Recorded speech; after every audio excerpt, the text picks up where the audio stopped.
strong.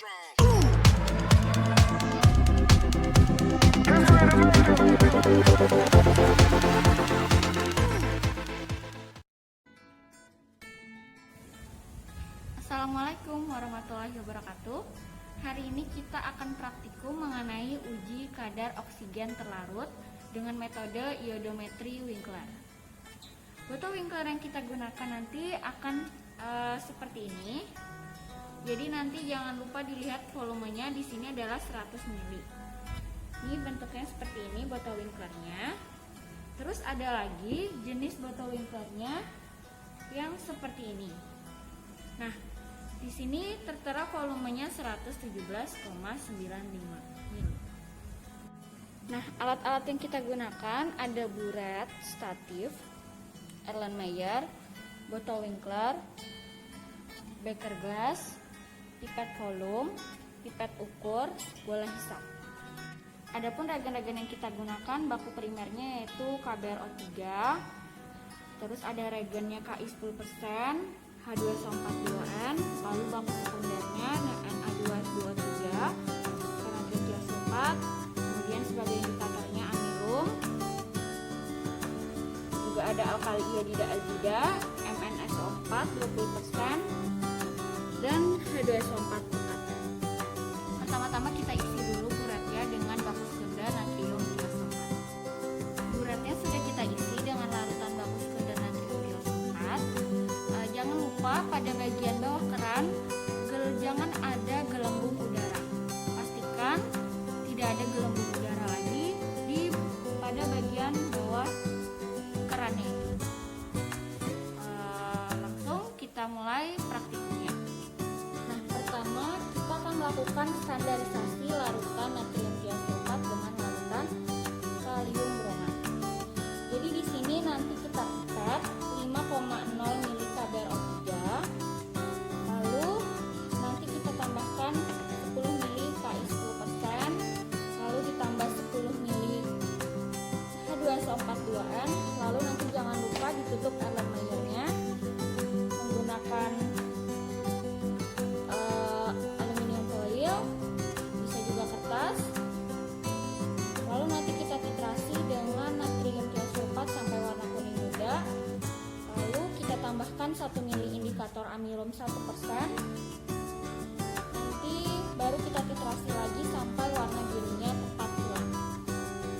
Pertama kita pipet dulu baku primer KBRO3.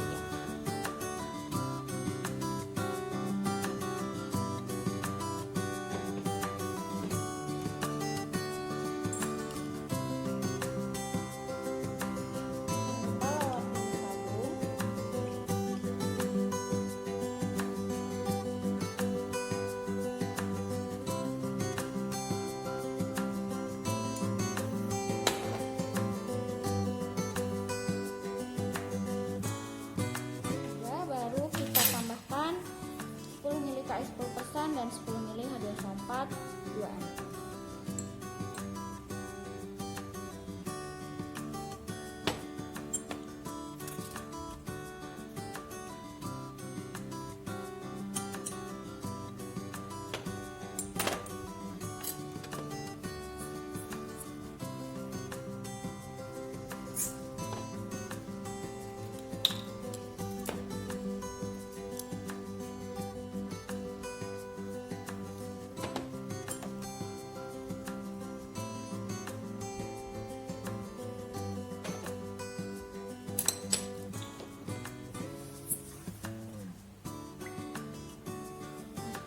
Warna sebelum dititrasi. Jangan lupa ditutup setelah kita tambahkan H2SO4 2N -nya. Nah, buretnya sudah kita isi. Terus ini kita akan melakukan pemeriksaan standarisasi larutan natrium tiosulfat dengan larutan KBRO3. Begini warna sebelum dititrasi. Kita titrasi sampai warna kuning jerami. Lalu nanti kita tambahkan indikator amilum 1 ml. Titik awal titrasinya yaitu 4,8 ml. Lalu bantu dulu.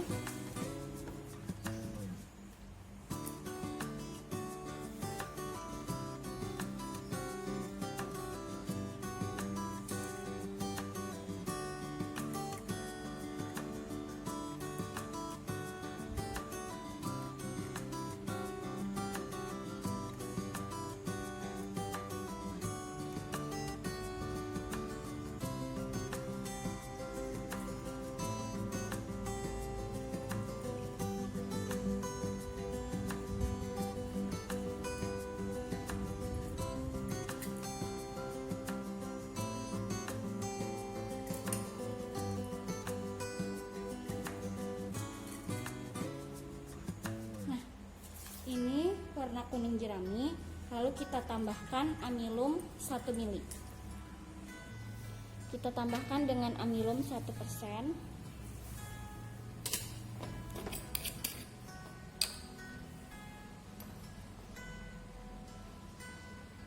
Sebanyak 1 mili.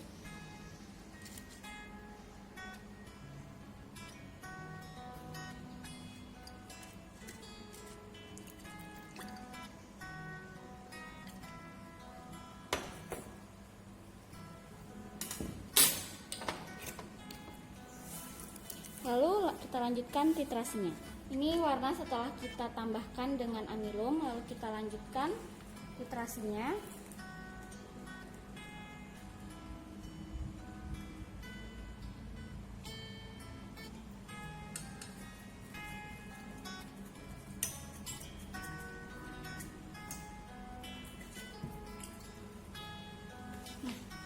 Ini sudah warna biru tepat hilang, lalu kita lihat titik akhir titrasinya.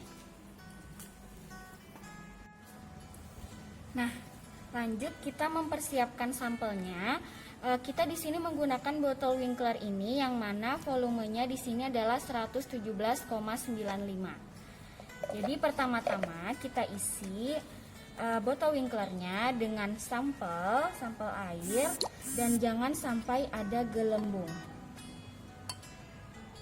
Jadi lewat dinding tabung saja kita tuangnya.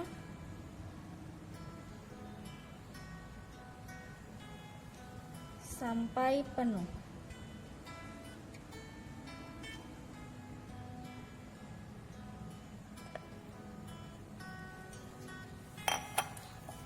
Sudah sampai penuh.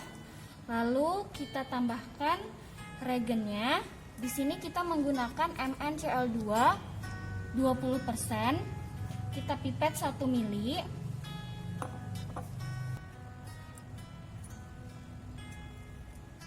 Kita masukkan reagennya itu di atas dasar permukaan larutan. Kita masukkan pipetnya.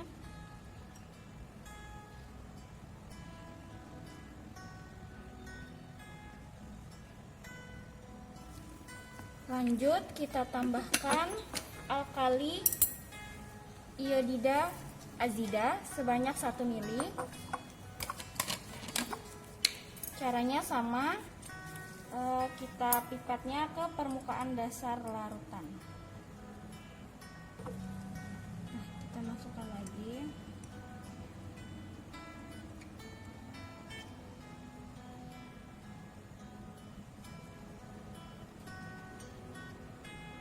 Pipetnya sambil naik.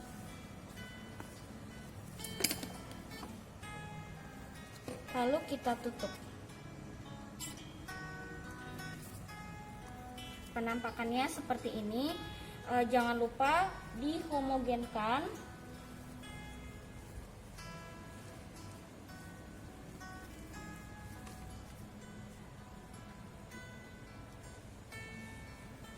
Sudah dihomogenkan. Lalu kita biarkan gumpalannya ini mengendap 5 menit sampai dengan 10 menit. Kita ambil 10 menit, kita diamkan. Kita atur timernya selama 10 menit. Nah, ini sudah 10 menit kita diamkan. Seperti ini penampakannya. Lalu kita tambahkan 1 mili H2SO4 pekat di lemari asap. Kita tambahkan 1 mili H2SO4 pekat.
masukkan ke Erlenmeyer.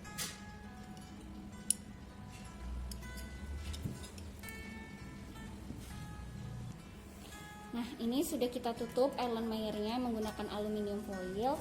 Nah, ini warna sebelum kita titrasi. Lalu kita titrasi dengan natrium tiosulfat sampai warnanya kuning jerami. Ini warna sebelum dititrasi. Lalu kita titrasi. Jangan lupa dicatat titik awal titrasinya.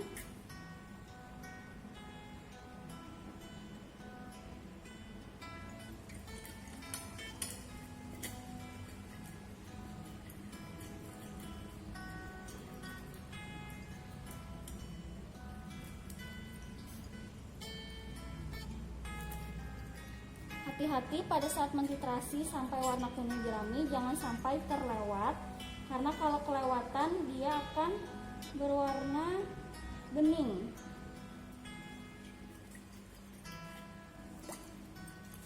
Nah, ini warna kuning jerami. Lalu kita tambahkan dengan indikator amilum 1% sebanyak 1 ml. Jangan lupa dicatat dulu titik akhir ketika warna kuning jerami. Tambahkan dengan amilum 1%.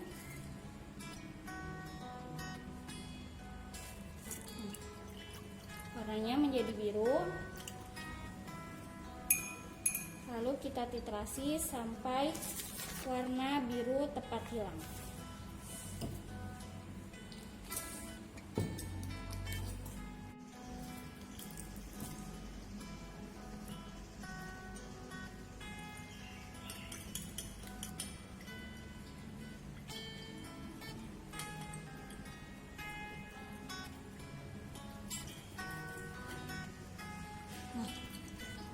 Warnanya sudah birunya tepat hilang.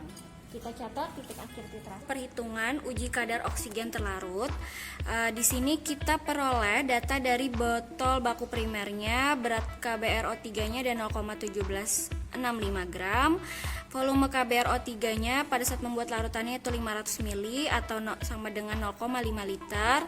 KBRO3-nya 27,835. Volume titrasi pada saat standarisasi yaitu 5,1 ml. Volume titrasi penetapannya 4 ml. Volume pipet KBRO3-nya 5,0 ml dan volume pipet sampelnya tadi 50,0 ml. Nah, di sini kita mengkalkulasikan baku primer yang pertama, normalitas KBRO3-nya diperoleh dari membagi berat KBRO3 dengan volume KBRO3 dikali BE KBRO3. Di sini kita peroleh normalitas baku primer KBRO3-nya yaitu 0,0127 N. Lalu kita lanjut ke baku sekunder dengan menggunakan rumus pengenceran V1 kali N1 sama dengan V2 kali N2. Di sini kita peroleh nilai normalitas natrium tiosulfatnya yaitu 0,0125 N. Lanjut, kita mari menghitung kadar oksigen terlarutnya. Di sini kita menggunakan rumus volume titrasi pada saat penetapan tadi dikali normalitas Na2S23, lalu dikali BE oksigen yaitu 8, lalu dikali 1000, di sini 8000, lalu dikali F dibagi 50. Nah, F ini kita peroleh dari menghitung volume botol dibagi volume botol dikurangi volume preaksi. Volume preaksi di sini yaitu volume yang kita tambahkan pada saat menambahkan MnSO4 atau tadi MnCl2 dengan alkali yodida azida, yang mana totalnya tadi ada 2 mili. Jadi, volume botolnya tadi 117,95 dibagi 117,95 dikurangi 2, lalu hasilnya faktornya itu 1,0172. Nah, lanjut kita masukkan ke perhitungan volume titrasi penetapannya tadi 4 mili, normalitas natrium tiosulfatnya 0,0125, lalu dikali 8000, lalu dikali faktornya 1,0172 dibagi 50 mili, 50,0, didapatkan hasil kadar oksigen terlarutnya dalam air tadi yaitu 8,14 mg per liter.